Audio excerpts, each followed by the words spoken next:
নমস্কাৰ সকলোকে আমাৰ অন্যটা ভিডিঅ'লৈ স্বাগতম জনালো মই হৈছো পবিত্ৰ আৰু আপোনালোকে চাই আছে ষ্টাডি উইথ পবিত্ৰ আজিৰ ভিডিঅ'টোত আমি গ্ৰেড 3 গ্ৰেড 4 দুটাৰ উপযোগী হোৱাকৈ কিছুমান কোৱেশ্যন লৈ আহিছো অতি ইম্পৰ্টেন্ট কোৱেশ্যন গতিকে সকলো ভিডিঅ'টো শেষলৈকে চাব বুলি আশা কৰিলো যি সকলে আমাৰ চেনেলটো আজি প্ৰথম চাইছে সেই সকলে চেনেলটো সাবস্ক্ৰাইব কৰি বন্ধু বান্ধৱীৰ সৈতে শেয়াৰ কৰি দিবা তেন্তে বেছি দেৰি নকৰি কোৱেশ্যনসমূহৰ মাজলৈ যাব বিচাৰিছো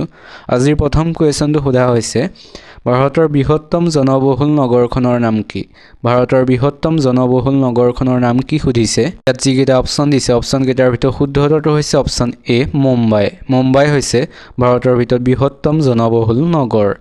এতিয়া আছে তাৰ পিছৰ কোৱেশ্যনটো সুধিছে আনন্দমঠ কাৰ ৰচনা সুধিছে ইয়াত যিকেইটা অপচন দিছে অপচন কেইটাৰ ভিতৰত শুদ্ধ উত্তৰটো হৈছে অপচন সি বংকিম চন্দ্ৰ চেটাৰ্জীয়ে আনন্দমঠ ৰচনা কৰিছিল এতিয়া আছে তাৰ পিছৰ অৰ্থাৎ 3 নম্বৰ কুৱেশ্যনটো সুধিছে শিশু দিৱস কিমান তাৰিখে পালন কৰা হয় সুধিছে ইয়াত যিকেইটা অপচন দিছে অপচন কেইটাৰ ভিতৰত শুদ্ধ উত্তৰটো হৈছে অপচন বি 14 নৱেম্বৰ তাৰিখে শিশু দিৱস পালন কৰা হয় সকলোৱে কমেন্ট কৰি জনাবা শিশু দিৱস কাৰ জন্মদিনত পালন কৰা হয় সুধিছে গতিকে সকলোৱে কমেন্ট কৰি জনাবা এতিয়া আছে তাৰ পিছৰ কুৱেশ্যনটো সুধিছে অসমৰ ক'ত আৰক্ষী প্ৰশিক্ষণ মহাবিদ্যালয় আছে সুধিছে ইয়াত যিকেইটা অপচন দিছে অপচন কেইটাৰ ভিতৰত শুদ্ধ উত্তৰটো হৈছে অপচন এ দেৰগাঁৱত অসম আৰক্ষীৰ প্ৰশিক্ষণ মহাবিদ্যালয়খন আছে দেৰগাঁৱৰ পৰা কোনোবাই ভিডিঅ' চাই আছে নেকি কমেন্ট কৰি জনাবা যেহেতু ময়ো দেৰগাঁৱৰ হয় গতিকে কোনোবাই চাই আছে নেকি কমেন্ট কৰি জনাবা এতিয়া আছে তাৰ পিছৰ কুৱেশ্যনটো সুধিছে ডক্টৰ ভূপেন হাজৰিকাদেৱে কিমান চনত ভাৰত ৰত্ন সন্মান লাভ কৰিছিল সুধিছে ইয়াত যিকেইটা অপচন দিছে সেইকেইটাৰ ভিতৰত শুদ্ধ উত্তৰটো হৈছে অপচন বি 2019 চনত তেখেতে ভাৰত ৰত্ন সন্মান লাভ কৰিছিল তেখেতে মৰণোত্তৰভাৱে এই সন্মান লাভ কৰিছিল 2019 চনত তাৰ আগত পাইছিল গোপীনাথ বৰদলৈদেৱে 1999 চনত তেখেতে মৰণোত্তৰভাৱে এই সন্মান লাভ কৰিছিল আৰু তেখেতেই হৈছে ভাৰত ৰত্ন লাভ কৰা প্ৰথম অসমীয়া এতিয়া আছে তাৰ পিছৰ কুৱেশ্যনটো সুধিছে ইজৰাইলৰ মুদ্ৰাৰ নাম কি মুদ্ৰাৰ ওপৰত কুৱেশ্যন যেহেতু প্ৰতিবাৰে আহে গতিকে মুদ্ৰাৰ ওপৰত কুৱেশ্যন লৈ আহিছো ইজৰাইলৰ মুদ্ৰাৰ নাম কি সুধিছে ইয়াত যিকেইটা অপচন দিছে সেইকেইটাৰ ভিতৰত শুদ্ধ উত্তৰটো হৈছে অপচন বি চেকেল হৈছে ইজৰাইলৰ মুদ্ৰাৰ নাম ইয়াত যিকেইটা অপচন দিছে সেইকেইটাৰ ভিতৰত আমি কৈ দিব বিচাৰিছো টাকা হৈছে বাংলাদেশৰ মুদ্ৰাৰ নাম পেছো কেইবাখন দেশৰ মুদ্ৰাৰ নাম সেইকেইখন হৈছে Argentina Cuba Colombia Chile Mexico আদিৰ মুদ্ৰাৰ নাম হৈছে পেছো আৰু নেইবা হৈছে নাইজেৰিয়া মুদ্ৰাৰ নাম গতিকে মুদ্ৰাৰ ওপৰত কুৱেশ্যনসমূহ সকলোৱে চাব এতিয়া আছে তাৰ পিছৰ কুৱেশ্যনটো সুধিছে নৰৱে দেশৰ ৰাষ্ট্ৰীয় প্ৰতীক কি সুধিছে ইয়াত যিকেইটা অপচন দিছে সেইকেইটাৰ ভিতৰত শুদ্ধ উত্তৰটো হৈছে অপচন সি সিংহ হৈছে নৰৱে দেশৰ ৰাষ্ট্ৰীয় প্ৰতীক আমি যদি অপচন কেইটা চাওঁ কেংগাৰু হৈছে অষ্ট্ৰেলিয়াৰ ৰাষ্ট্ৰীয় প্ৰতীক আৰু অশোক স্তম্ভ হৈছে ভাৰতৰ ৰাষ্ট্ৰীয় প্ৰতীক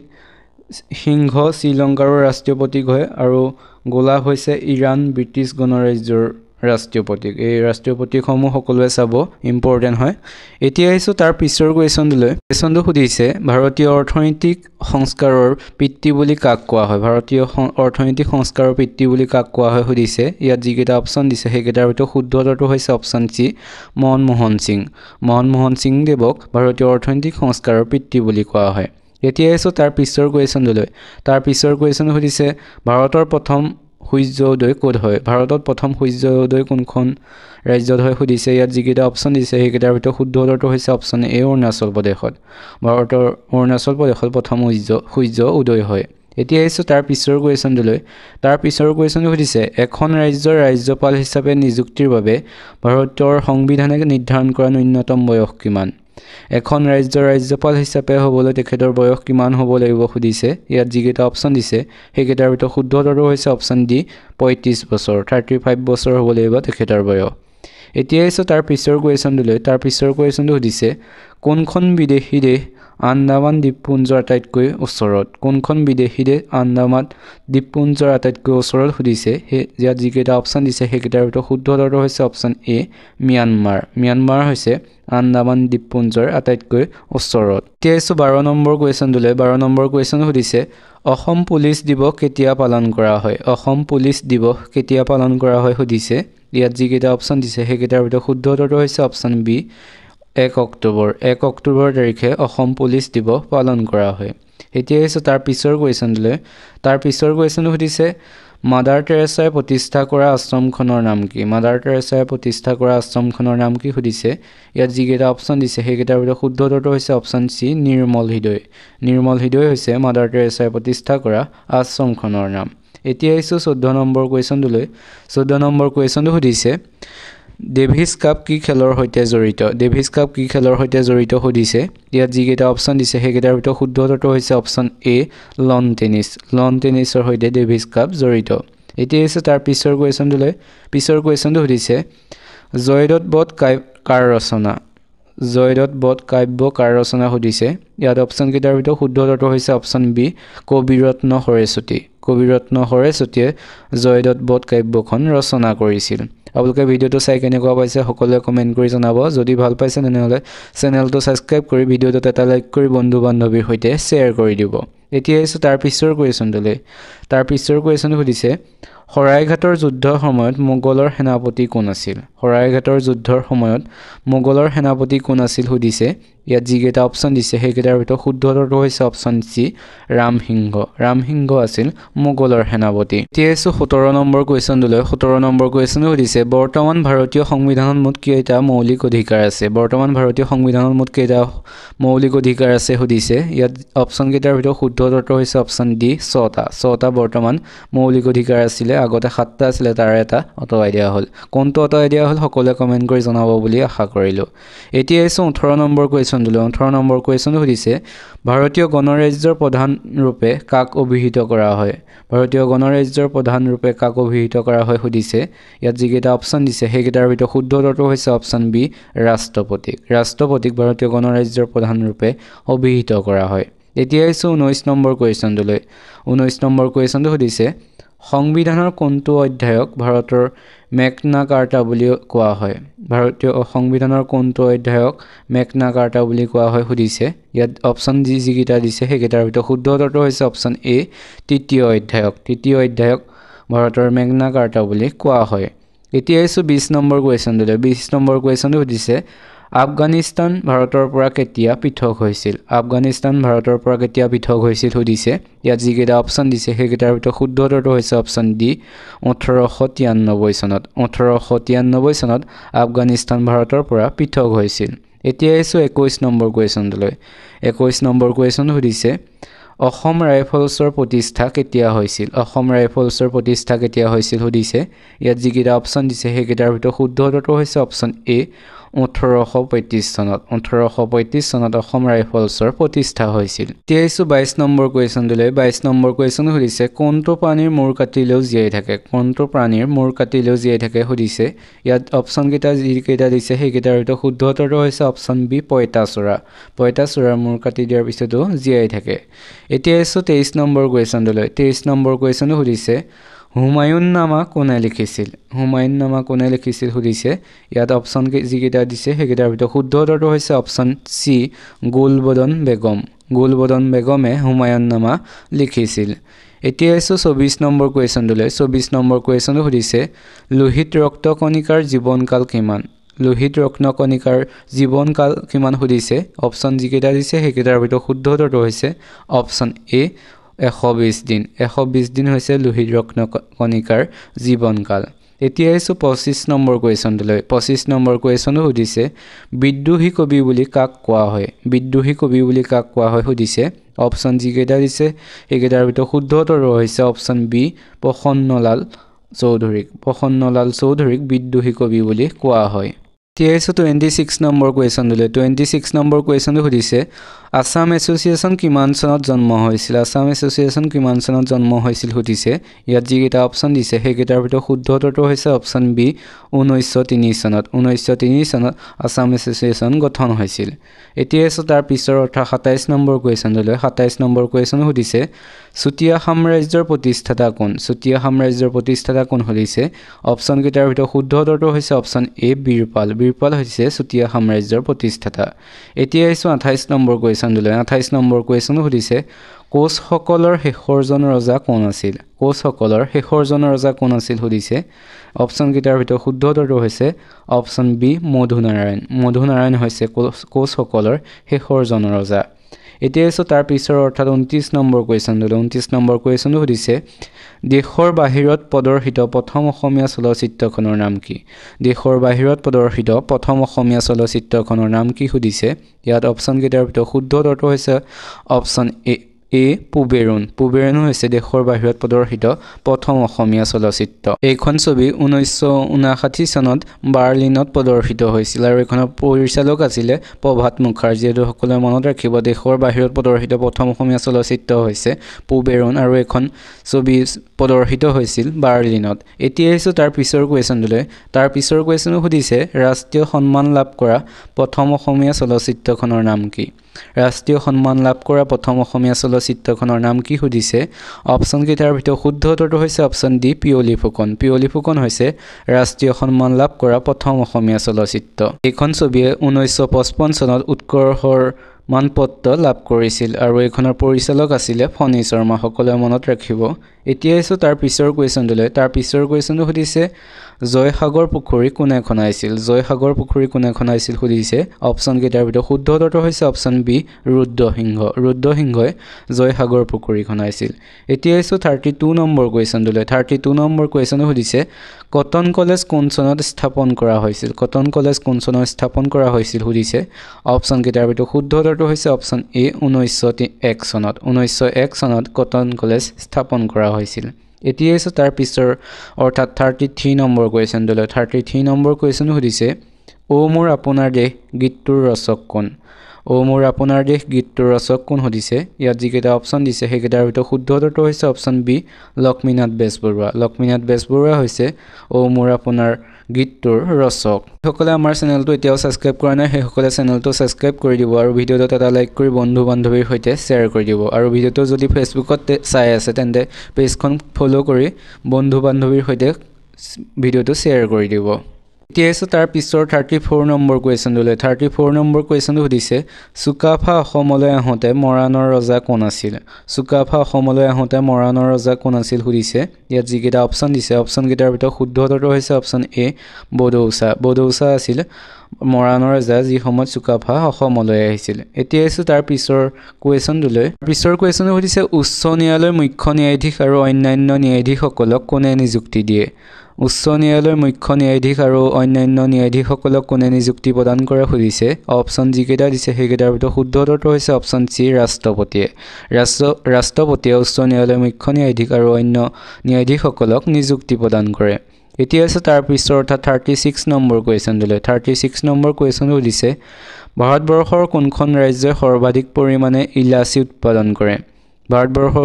ৰাজ্যই সৰ্বাধিক পৰিমাণে ইলাচি উৎপাদন কৰে সুধিছে অপশ্যন যিকেইটা দিছে সেইকেইটাৰ ভিতৰত শুদ্ধ উত্তৰটো হৈছে অপশ্যন বি কেৰালাই সৰ্বাধিক পৰিমাণে ইলাচি উৎপাদন কৰে এতিয়া তাৰ পিছৰ 37 নম্বৰ কুৱেশ্যনটোলৈ 37 নম্বৰ কুৱেশ্যনটো সুধিছে বাঁহী আলোচনীখন কেতিয়া প্ৰকাশ পাইছিল সুধিছে ইয়াত যিকেইটা অপশ্যন দিছে সেইকেইটাৰ ভিতৰত শুদ্ধ উত্তৰটো হৈছে অপশ্যন এ 1909 চনত বাঁহী আলোচনীখন প্ৰকাশ পাইছিল এতিয়া তাৰ পিছৰ অৰ্থাৎ 38 নম্বৰ কুৱেশ্যনটোলৈ 38 নম্বৰ কুৱেশ্যন সুধিছে কামৰূপৰ প্ৰথম ৰজা কোন আছিল সুধিছে অপশ্যন যিকেইটা দিছে সেইকেইটাৰ ভিতৰত শুদ্ধ উত্তৰটো হৈছে অপশ্যন চি মহিৰংগ দানৱ হৈছে কামৰূপৰ প্ৰথম ৰজা এতিয়া তাৰ পিছৰ কুৱেশ্যনটো সুধিছে ইটালীৰ ৰাজধানী কি সুধিছে অপশ্যন কেইটাৰ ভিতৰত শুদ্ধ উত্তৰটো হৈছে অপশ্যন এ ৰোম হৈছে ইটালীৰ ৰাজধানী এতিয়া তাৰ পিছৰ 40 নম্বৰ কুৱেশ্যনটোলৈ 40 নম্বৰ কুৱেশ্যন সুধিছে এটা মৌল কিহেৰে গঠিত হয় এটা মৌল কিহেৰে গঠিত হয় সুধিছে অপচন কেইটাৰ ভিতৰত শুদ্ধ উত্তৰটো হৈছে অপচন ডি পৰমাণু পৰমাণুৱে এটা মৌল গঠিত হয় এতিয়া আছে তাৰ পিছৰ কোৱেশ্যনটো তাৰ পিছৰ কোৱেশ্যনটো সুধিছে তলৰ কোনবিধ গোটা পদাৰ্থ সুধিছে অপচন কেইটাৰ ভিতৰত শুদ্ধ উত্তৰটো হৈছে অপচন বি কাঠৰ টুকুৰা হৈছে গোটা পদাৰ্থ এতিয়া আছে তাৰ পিছৰ 42 নম্বৰ কুৱেশ্যন সুধিছে কঠিনৰ পৰা জলীয় অৱস্থা হোৱা প্ৰক্ৰিয়াটোক কি বুলি কোৱা হয় কঠিনৰ পৰা জলীয় অৱস্থা হোৱা প্ৰক্ৰিয়াটোক কি বুলি কোৱা হয় সুধিছে অপচন কেইটাৰ ভিতৰত শুদ্ধ উত্তৰটো হৈছে অপচন সি বিগলন বুলি কোৱা হয় কঠিনৰ পৰা জলীয় হোৱা অৱস্থা প্ৰক্ৰিয়াটোক এতিয়া আছে তাৰ পিছৰ কুৱেশ্যনটো সুধিছে বায়ু এবিধ কি পদাৰ্থ সুধিছে জলীয় পদাৰ্থ নে গেছীয় নে তৰল অপচন কেইটাৰ ভিতৰত শুদ্ধ উত্তৰটো হৈছে অপচন বি গেছীয় পদাৰ্থ বায়ু হৈছে এবিধ গেছীয় পদাৰ্থ এতিয়া আছে তাৰ পিছৰ কুৱেশ্যনটো সুধিছে বায়ুমণ্ডলৰ একেবাৰে তলৰ স্তৰটোৰ নাম কি বায়ুমণ্ডলৰ একেবাৰে তলৰ স্তৰটোৰ নাম কি সুধিছে অপচন কেইটাৰ ভিতৰত শুদ্ধ উত্তৰটো হৈছে অপচন এ টপস্ফিয়াৰ হৈছে বায়ুমণ্ডলৰ একেবাৰে তলৰ স্তৰটোৰ নাম এতিয়া আছে তাৰ পিছৰ অৰ্থাৎ 45 নম্বৰ কুৱেশ্যন সুধিছে ইছলাম ধৰ্মৰ মূল গ্ৰন্থখনৰ নাম কি সুধিছে অপচন কেইটাৰ ভিতৰত শুদ্ধ উত্তৰটো হৈছে অপচন সি কোৰাণ হৈছে ইছলাম ধৰ্মৰ মূল গ্ৰন্থ এতিয়া আছে তাৰ পিছৰ 46 নম্বৰ কুৱেশ্যনটো সুধিছে পৃথিৱীৰ আটাইতকৈ পুৰণি ধৰ্ম কোনটো সুধিছে অপচন কেইটাৰ ভিতৰত শুদ্ধ উত্তৰটো হৈছে অপচন বি হিন্দু ধৰ্ম হৈছে পৃথিৱীৰ আটাইতকৈ পুৰণি ধৰ্ম এতিয়া আছে তাৰ পিছৰ কুৱেশ্যনটো সুধিছে ৰাষ্ট্ৰসংঘৰ সাধাৰণ সভাৰ প্ৰথম বৈঠক ক'ত অনুষ্ঠিত হৈছিল সুধিছে অপচন কেইটাৰ ভিতৰত শুদ্ধ উত্তৰটো হৈছে অপচন এ লণ্ডনত ৰাষ্ট্ৰসংঘৰ সাধাৰণ সভাৰ প্ৰথম বৈঠক অনুষ্ঠিত হৈছিল এতিয়া আছে 48 নম্বৰ কুৱেশ্যন সুধিছে অলিম্পিকত স্বৰ্ণ পদক লাভ কৰা প্ৰথম ভাৰতীয় কোন আছিল সুধিছে অপচন কেইটাৰ ভিতৰত শুদ্ধ উত্তৰটো হৈছে অপচন সি অভিনৱ বিন্দ্ৰা হৈছে অলিম্পিকত স্বৰ্ণ পদক লাভ কৰা প্ৰথম ভাৰতীয় তাৰ পিছৰ 49 নম্বৰ কুৱেশ্যনটো সুধিছে কোন চনত ভাৰতীয় সংবিধানখন সম্পূৰ্ণৰূপে কাৰ্যকৰী কৰা হয় হৈছিল সুধিছে অপচন কেইটাৰ ভিতৰত শুদ্ধ উত্তৰটো হৈছে অপচন এ 1950 চনৰ 26 জানুৱাৰীত ভাৰতীয় সংবিধানখন সম্পূৰ্ণৰূপে কাৰ্যকৰী কৰা হৈছিল এতিয়া আজি 50 নম্বৰ কুৱেশ্যনটো সুধিছে ভাৰতীয় সংবিধানত সৰ্বমুঠ কিমানটা অনুচ্ছেদ আছে সুধিছে যিকেইটা অপচন দিছে অপচন কেইটাৰ ভিতৰত শুদ্ধ উত্তৰটো হৈছে অপচন ডি 395টা ভাৰতীয় সংবিধানত সৰ্বমুঠ অনুচ্ছেদ আছে এতিয়া তাৰ পিছৰ 51 নম্বৰ কুৱেশ্যনটোলৈ 51 নম্বৰ কুৱেশ্যন সুধিছে কোনটো গ্ৰহক পৃথিৱীৰ যমজ বুলিও জনা যায় সুধিছে অপচন যিকেইটাই দিছে সেইকেইটাৰ ভিতৰত শুদ্ধ উত্তৰটো হৈছে অপচন চি শুক্ৰ গ্ৰহক পৃথিৱীৰ যমজ বুলিও জনা যায় এতিয়া তাৰ পিছৰ কুৱেশ্যনটো সুধিছে সূৰ্যৰ পৰা পৃথিৱীৰ অৱস্থান কেই নম্বৰত সুধিছে অপচন যিকেইটা দিছে সেইকেইটাৰ ভিতৰত শুদ্ধ উত্তৰটো হৈছে অপচন এ তৃতীয় স্থানত সূৰ্যৰ পৰা পৃথিৱীৰ অৱস্থান হৈছে তৃতীয় স্থানত এতিয়া তাৰ পিছৰ 53 নম্বৰ কুৱেশ্যনটো সুধিছে পৃথিৱীৰ উপগ্ৰহৰ সংখ্যা কিমান সুধিছে অপচন যিকেইটা দিছে সেইকেইটাৰ ভিতৰত শুদ্ধ উত্তৰটো হৈছে অপচন বি এটা পৃথিৱীৰ উপগ্ৰহৰ সংখ্যা হৈছে এটা আৰু সেইটো হৈছে চন্দ্ৰ হৈছে পৃথিৱীৰ একমাত্ৰ উপগ্ৰহ এইটো সকলোৱে মনত ৰাখিব এতিয়া 54 নম্বৰ কুৱেশ্যন সুধিছে শনি গ্ৰহক সূৰ্যৰ চাৰিওফালে এপাক ঘূৰিবলৈ কিমান সময় লাগে সুধিছে অপচন যিকেইটা দিছে সেইকেইটাৰ ভিতৰত শুদ্ধ উত্তৰটো হৈছে অপচন এ 29 বছৰ শনি গ্ৰহক সূৰ্যৰ চাৰিওফালে এপাক ঘূৰিবলৈ 29 বছৰ সময় লাগে এতিয়া তাৰ পিছৰ 55 নম্বৰ কুৱেশ্যনটো সুধিছে গান্ধী জয়ন্তী কেতিয়া পালন কৰা হয় কিমান তাৰিখে পালন কৰা হয় সুধিছে অপচন যিকেইটা দিছে সেইকেইটাৰ ভিতৰত শুদ্ধ উত্তৰটো হৈছে অপচন এ 2 অক্টোবৰ তাৰিখে গান্ধী জয়ন্তী পালন কৰা হয় এতিয়া 56 নম্বৰ কুৱেশ্যন সুধিছে অসম চুক্তি কোন চনত স্বাক্ষৰিত হৈছিল অসম চুক্তি কোন চনত স্বাক্ষৰিত হৈছিল সুধিছে অপশ্যন যিকেইটা দিছে সেইকেইটাৰ ভিতৰত শুদ্ধ উত্তৰটো হৈছে অপশ্যন চি 1985 চনত 1985 চনত অসম চুক্তি স্বাক্ষৰিত হৈছিল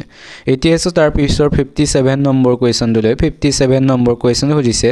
ভাৰতৰ উচ্চ ন্যায়ালয় ক'ত আছে ভাৰতৰ উচ্চ ন্যায়ালয় ক'ত অৱস্থিত সুধিছে অপশ্যন যিকেইটা দিছে সেইকেইটাৰ ভিতৰত শুদ্ধ উত্তৰটো হৈছে অপশ্যন বি নতুন দিল্লীত ভাৰতৰ উচ্চতম ন্যায়ালয় অৱস্থিত এতিয়া আছে 58 নম্বৰ কোৱেশ্যনটোলৈ 58 নম্বৰ কোৱেশ্যন সুধিছে ফখৰুদ্দিন আলী আহমেদ ভাৰতবৰ্ষৰ কিমানতম ৰাষ্ট্ৰপতি আছিল ফখৰুদ্দিন আলী আহমেদ ভাৰতবৰ্ষৰ কিমানতম ৰাষ্ট্ৰপতি আছিল সুধিছে অপশ্যন যিকেইটা দিছে সেইকেইটাৰ ভিতৰত শুদ্ধ উত্তৰটো হৈছে অপশ্যন এ 5তম ৰাষ্ট্ৰপতি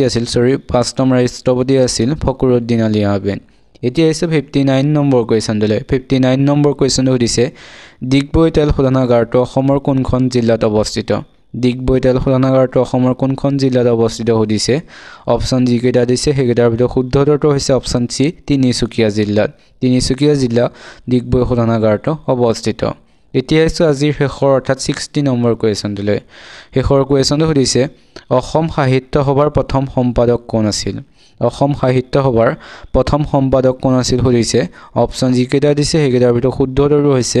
অপশ্যন এ শৰৎচন্দ্ৰ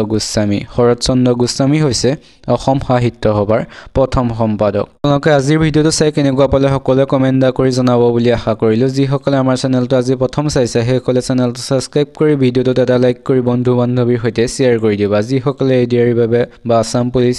এইসমূহৰ বাবে প্ৰিপেৰেশ্যন কৰি আছে সকলোৰে বাবে এই কুৱেশ্যনসমূহ ইম্পৰ্টেণ্ট হয় গতিকে সকলোলৈকে ভিডিঅ'টো শ্বেয়াৰ কৰি দিব বুলি আশা কৰিলোঁ আৰু সকলোৱে কমেণ্ট কৰি জনাব যে 60টা কুৱেশ্যনৰ ভিতৰত কোনে কিমানটা শুদ্ধ উত্তৰ দিলে 60টাৰ ভিতৰত যদি আমি 50টাৰ ওপৰত আছে তেন্তে ঠিকে আছে আপোনাৰ প্ৰিপেৰেশ্যন এনেদৰে কৰি থাকক যদি তলত আছে তেন্তে আপুনি আৰু অলপ কষ্ট কৰিব লাগিব গতিকে আমাৰ ভিডিঅ'সমূহ সদায় চাই থাকিব আমি ইম্পৰ্টেণ্ট কুৱেশ্যনসমূহ লৈ আহোঁ জিকে কুৱেশ্যন আমি যাতে আমাৰ ভিডিঅ'ৰ পৰা আপোনালোকে উপকৃত হ'ব পাৰে গতিকে জিকে কুৱেশ্যন আমি সেইকাৰণে লৈ আহোঁ গতিকে আমাৰ ভিডিঅ'সমূহ সদায় চাই থাকিব বুলি আশা কৰিলোঁ আজিলৈ ভিডিঅ'টো ইমানেই ধন্যবাদ